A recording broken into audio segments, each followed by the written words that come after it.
Hello and welcome to Ishan Ayurvedic Medical College and Research Center. Today is 28th September 2022 and this day is observed as the World Rabies Day, and it is the 16th time for spreading the awareness about the Rabies Day. And the theme of 2022 is One Health and Zero Death. So we're going to spread awareness about the rabies disease, and I would like to thank Dr. B.K. Garg, who's the chairman of our college, to encourage us and motivate us for spreading the awareness of these issues in the society. And I would like to thank our principal, sir, Dr. A.K. Sharma, and I would like to invite our principal, vice principal, Dr. Professor Jaswinder Kaur, who is the HOD of Rog Nidan Department, to say a few words about the World Rabies Day.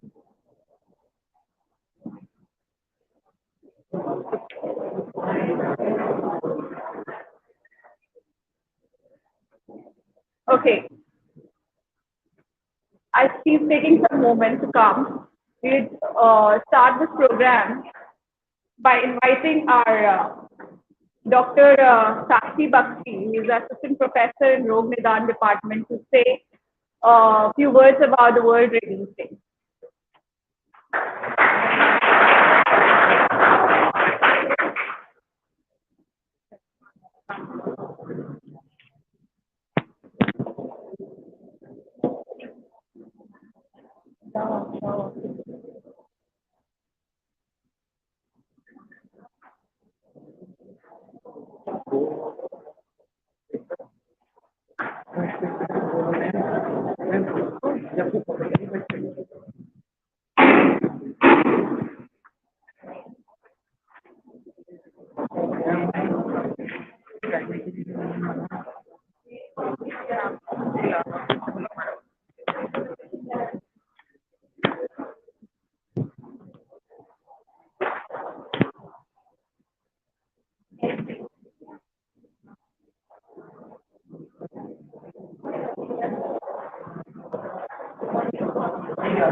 I welcome Professor Jaswinder Kaur, who's the HOD of the Department, and I invite her to say a few words about the World Rabies Day.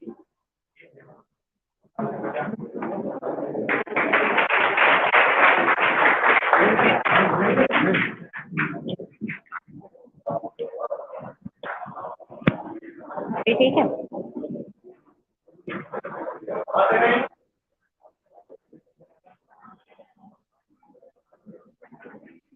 Good morning, teacher and my dear students. बैठ जाइए teacher.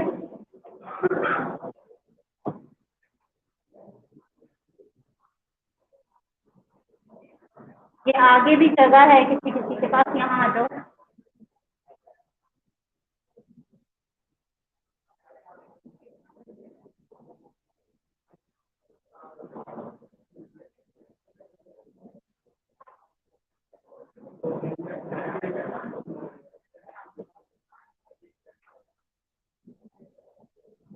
Good morning, everyone. Since we assembled here for the World Rabies Day program, we celebrated, and I would like to share the message कि आज जो है आपका theme यहाँ पर जो है वन हेल्थ इसी तरह से है ना, रेबीज डे पे. हाँ, तो फॉर एवरीवन, तो इसमें जो है रेबीज के लिए हमारे talented speaker doctor Anup, associate professor in रोग निदान, and Dr. Sakshi Bakshi, Assistant Professor, Noida, will enlighten you about the Rabies disease, which is the deadliest disease, one of the deadliest in the world over the world. तो इसके बारे में जो है madam आपको और सर एनलाइटन करेंगे. They will throw light to enlighten the topic.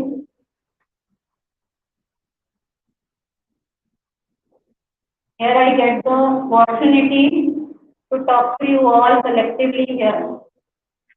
तो इस टॉपिक पे अभी जो है वो डिस्कशन तो मैम कर लेंगी, लेकिन सर कर लेंगे.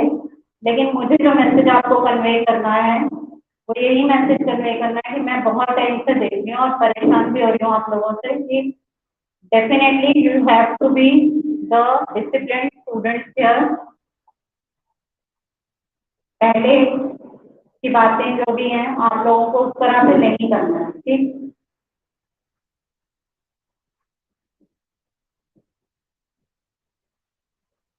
ये पीछे स्टूडेंट्स जो बैठे हैं देखना उन्हें नेम भी निकल जाए.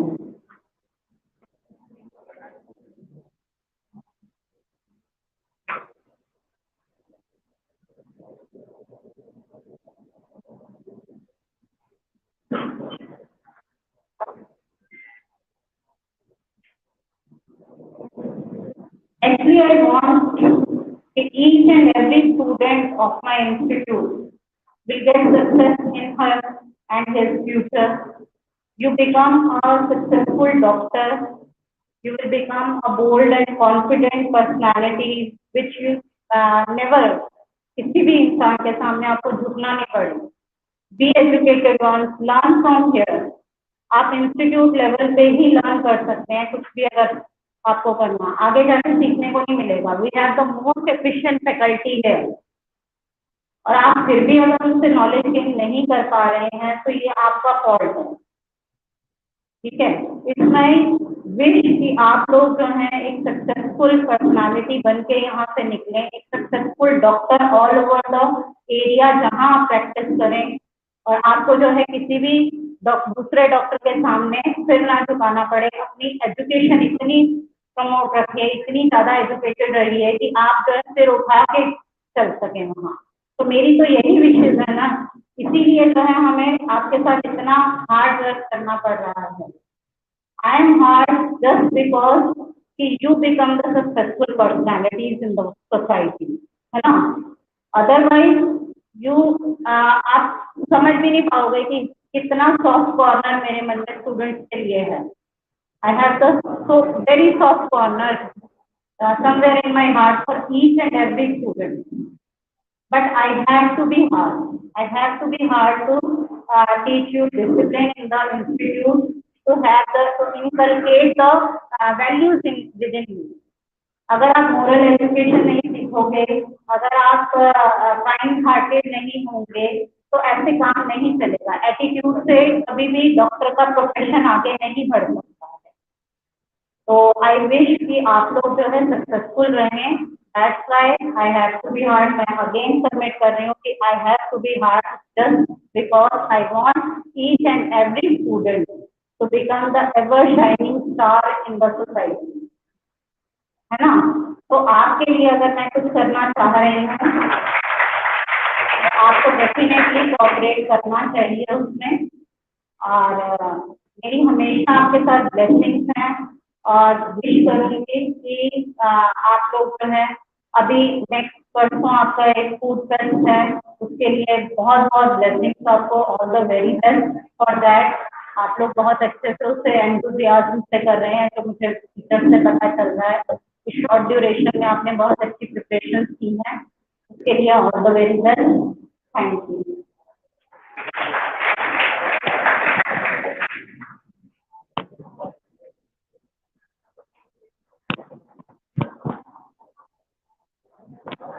Now I would like to invite Dr. Sakshi Bakshi, who is an assistant professor in the Department of Ayurved, to come here and enlighten us about the word training.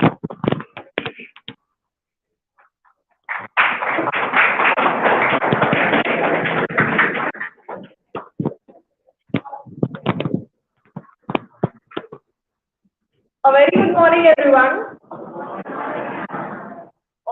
students present here, Vice Principal ma'am, all the professors, HODs, and my dear faculty members.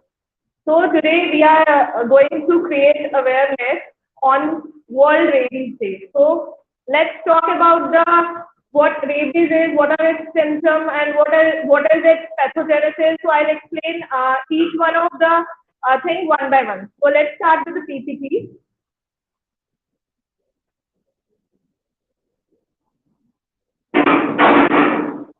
So I want this session to be an interactive one. So I want your participation also. What are your doubts? What are the myths? And what are the key facts about rabies disease? So now let's first talk about what kind of disease it is. It is actually a fatal disease, but it is preventable. If the treatment is on time, if the prophylaxis is on time, then it is preventable. So here's all you know that how it happens that because of the bite of an rabid animal, it's a rabies, the virus enters in the body, and then the disease, and as you know that the disease is of two types, furious and paralytic, that we will discuss later, and then it becomes fatal. So which organism causes rabies disease? So the name of the organism, as I have told you earlier also, that it is a viral disease, and the organism causative factor responsible for causing rabies is Lyssa virus. It is a form of virus which also causes encephalitis. So it affects nervous system. Basically, it affects nervous system, and this virus also affects the nervous system, and then ultimately, because of cardiorespiratory arrest, the death of patient occurs. Now, these are few of the key facts which you all should know, that the rabies is a vaccine preventable disease. You all know, many of you have been bitten by a dog also. So you must be knowing that there is a vaccine which prevents this disease. So this occurs in more than 150 countries and territories, and dogs. Dogs are the main source of human rabies death, contributing up to 99% of all rabies transmission to humans.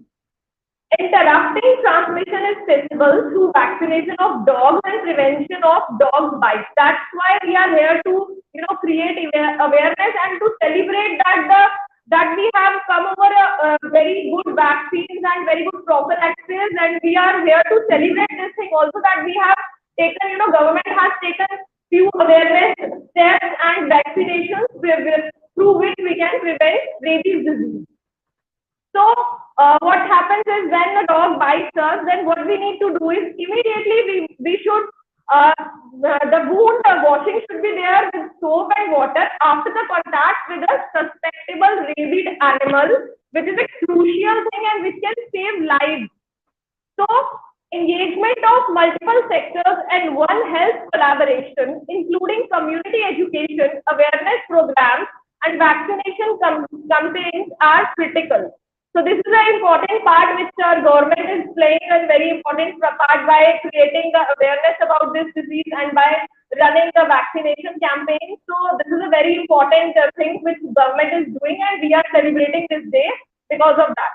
So next is WHO leads the collective united against rabies to drive progress towards zero human deaths from dog-mediated rabies by 2030, and which is the theme of this year also of World Rabies Day.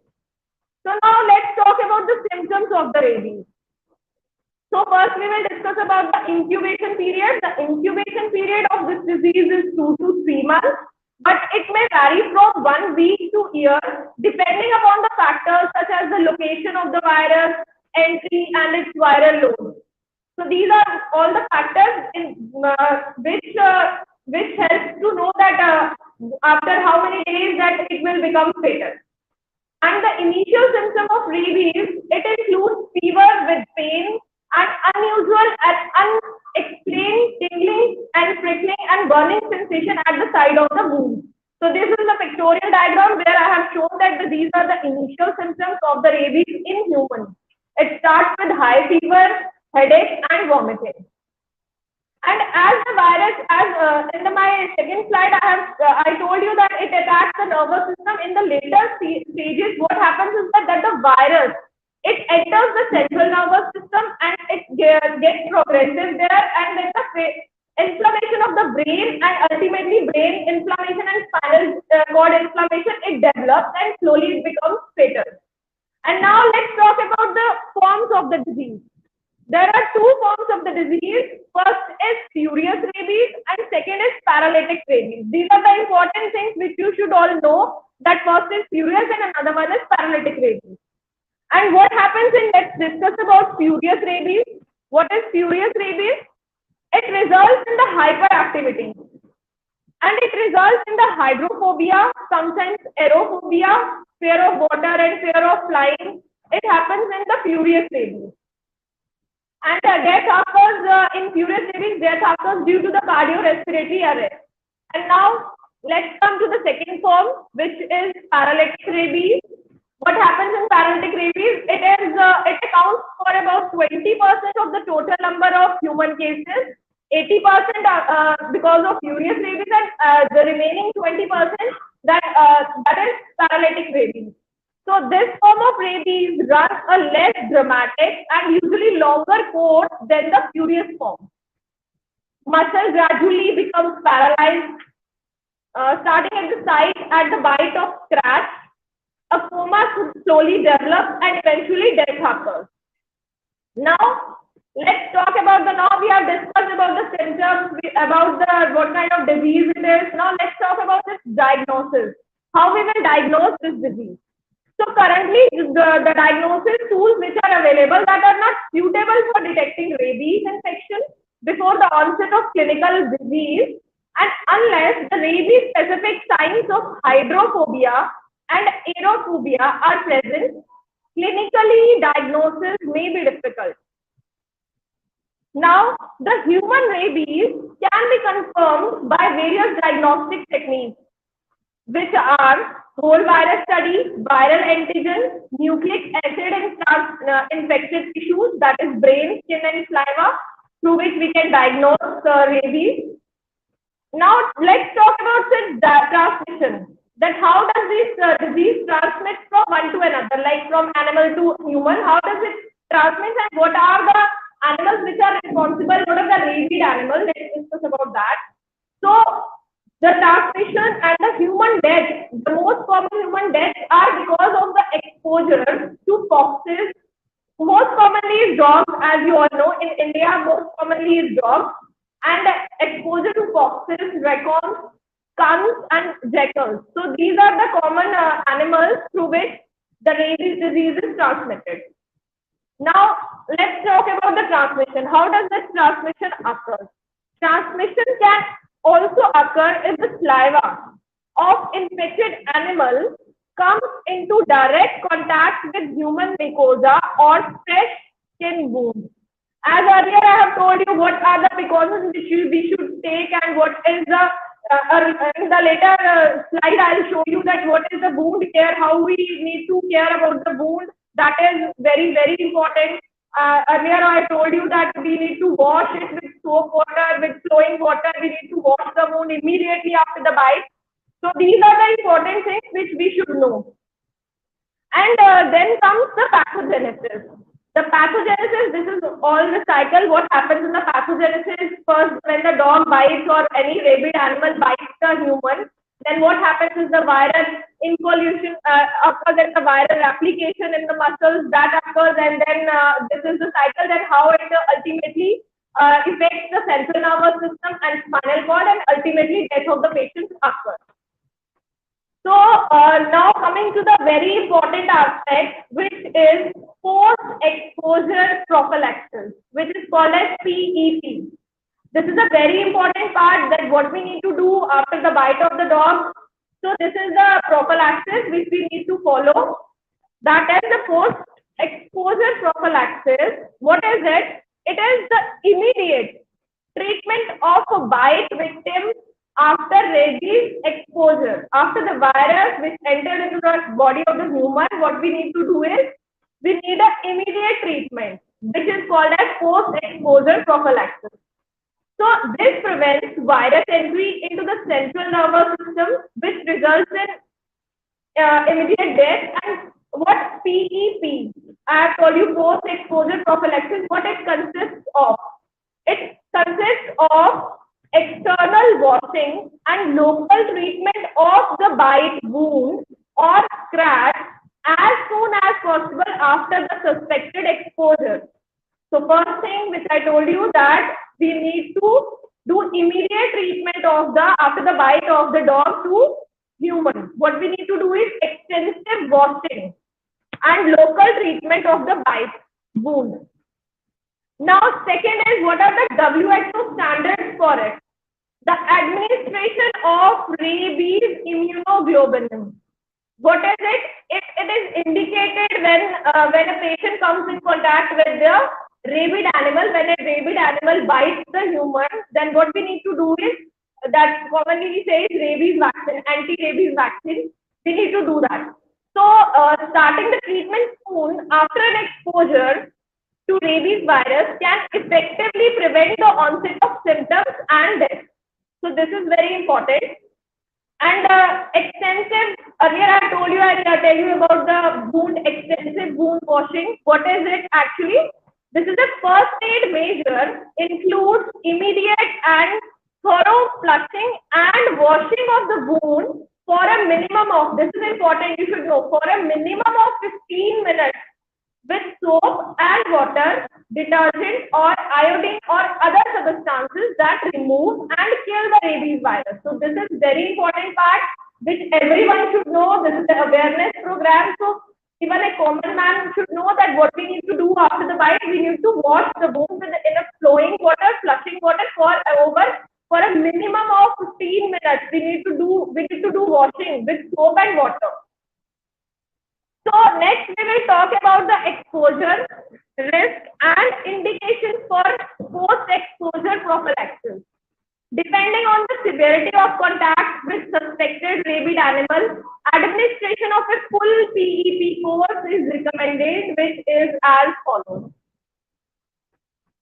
So these are the categories I have written here. These are the category of contact, what we need to do when we need to follow the post-exposure prophylaxis. And this is the category. Category 1 includes touching and feeding animals. This is a myth that everyone, common man don't know, that it's touching and feeding, licking animal. If animal is licking, like when we have pets at home, if the animal is licking, that do we need to vaccine? Do we need to take vaccine? Do we need to take immediate vaccine? Is it safe? So this is the category 1. No PEP, no post-exposure prophylaxis is recommended if we touch an animal, if we feed an animal, if animal licks on intact skin, no exposure is there. We need to wash that exposed surface skin, and no PEP is required, which means that no vaccine is required in that case. This is category 1. And now coming to category 2, when vaccine is required. This is a very important thing. When vaccine is required, when nipping of uncovered skin, minor scratches or abrasions without bleeding. I'm repeating again. Category number 2, nipping of uncovered skin, minor scratches or abrasions without bleeding, exposure, wound washing, and immediate vaccination is required. This is a very important part. When do we need vaccination? And then coming to the third category, which is that several or multiple bites, transdermal bites or scratches, contamination of mucosal membrane or broken sites from saliva, from animal legs, exposure due to direct contact with bats, and washing. So what do we require in that case? In category number 3, what do we require? We require wound washing, immediate vaccination, and administration of rabies vaccine. So this is very important category. In category number 3 and 2, we need vaccination and wound care.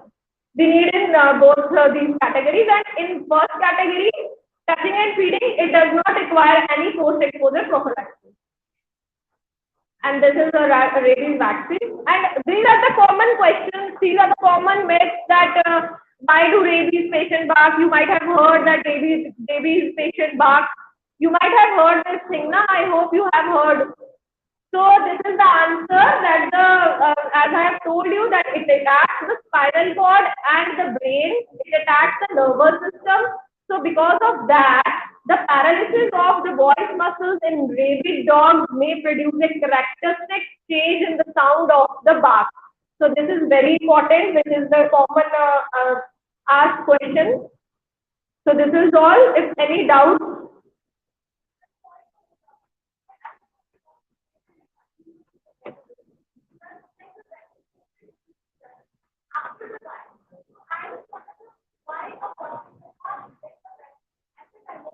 Actually, there are two things. First is pre-exposure prophylaxis and another one is post-exposure prophylaxis. So in pre-exposure prophylaxis, we can take vaccine, we can take precautions, like the veterinary doctors or the people around, if we are traveling to some countries where rabid animals are more, so there we need pre-exposure prophylaxis. We need to take vaccine before any, as a precautionary measure, we need to take vaccine. That is called as pre-exposure prophylaxis.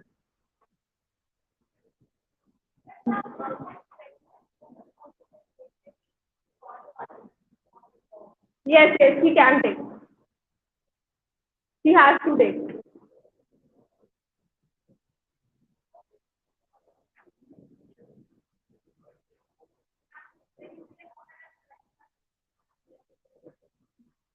See, this is the diagnosis. The current diagnostic tools are not suitable for detecting rabies infection before the onset of clinical symptoms, as I've told you. But human rabies can be confirmed. These are the diagnostic techniques where we can know viral antigen tests. So these are the tests which we can do and diagnose rabies disease before the onset of the clinical symptoms. Now the Ayurvedic part is there, so I request my HOD of the department, Dr. Anup Mishra, to explain the Ayurvedic aspect of rabies disease.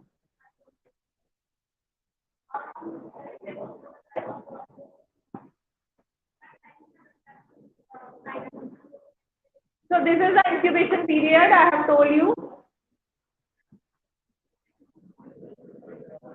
This is the incubation period.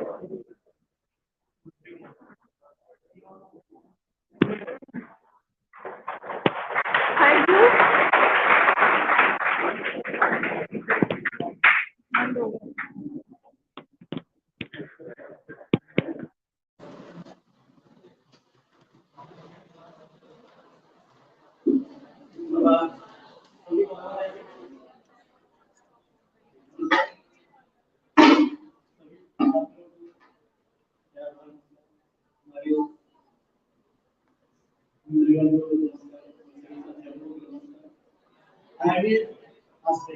Rabies के बारे में अगर बोला जाए तो rabies आप जानते हैं आज के समय में ये वायरल डिजीज है, लेकिन आयुर्वेदिक काल हमारा कब से है? वैदिक काल से।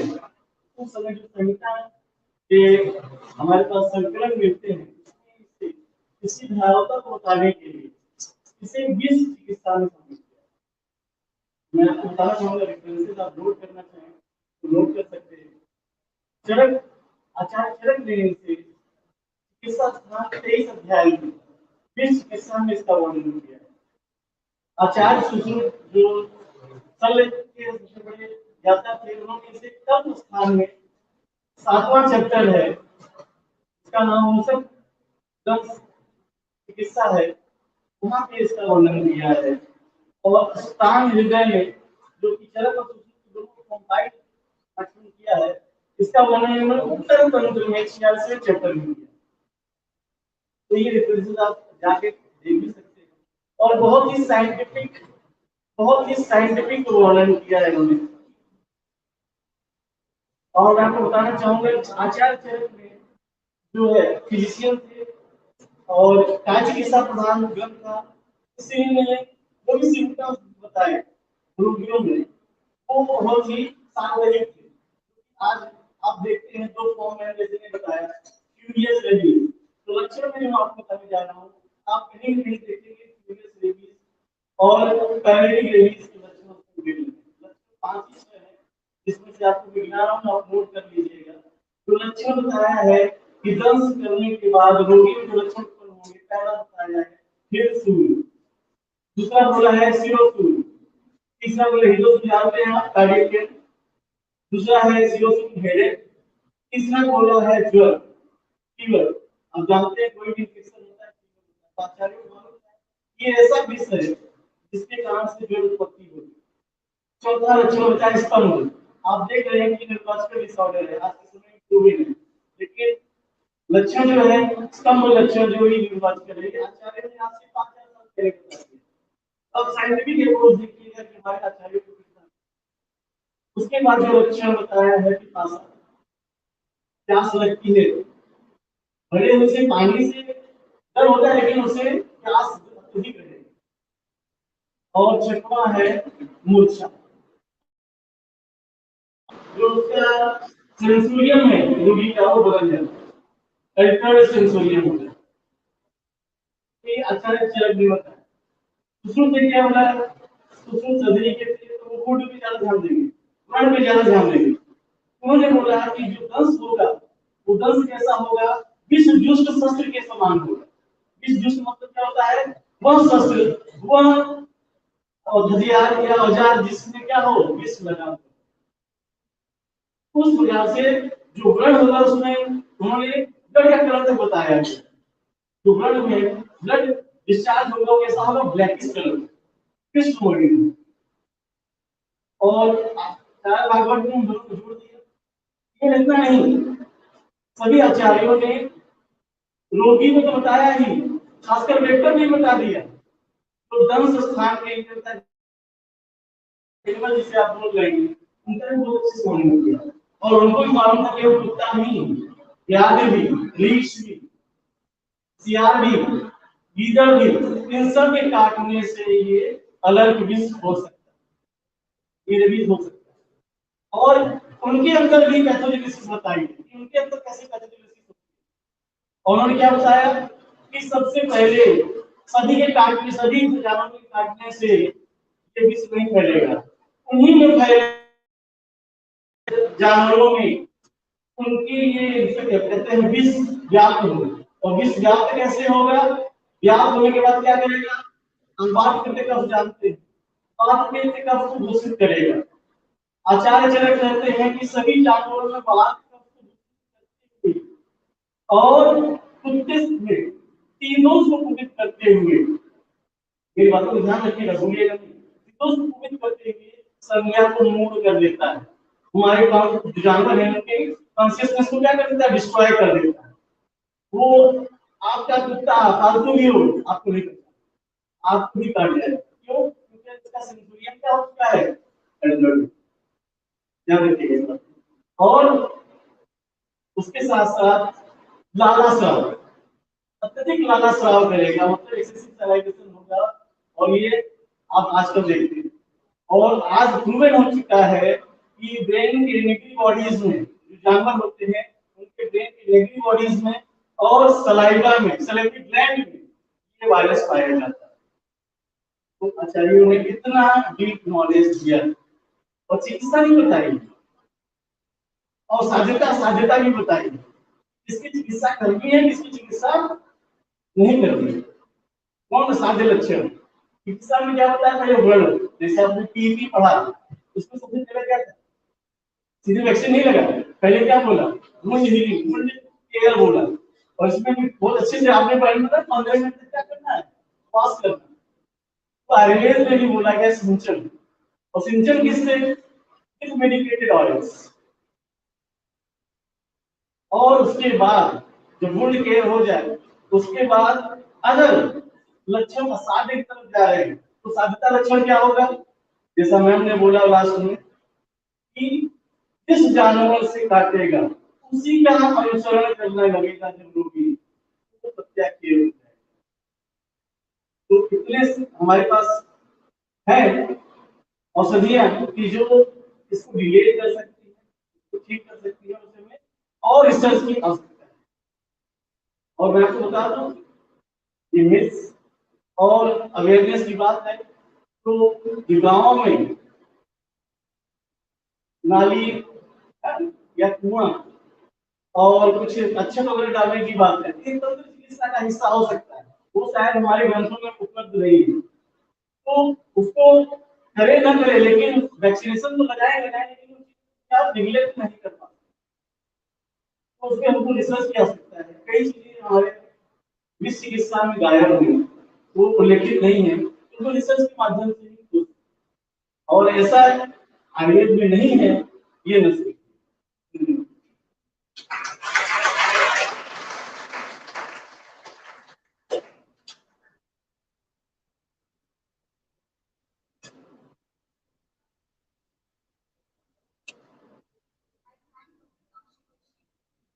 explaining about the release, and I thank my for explaining the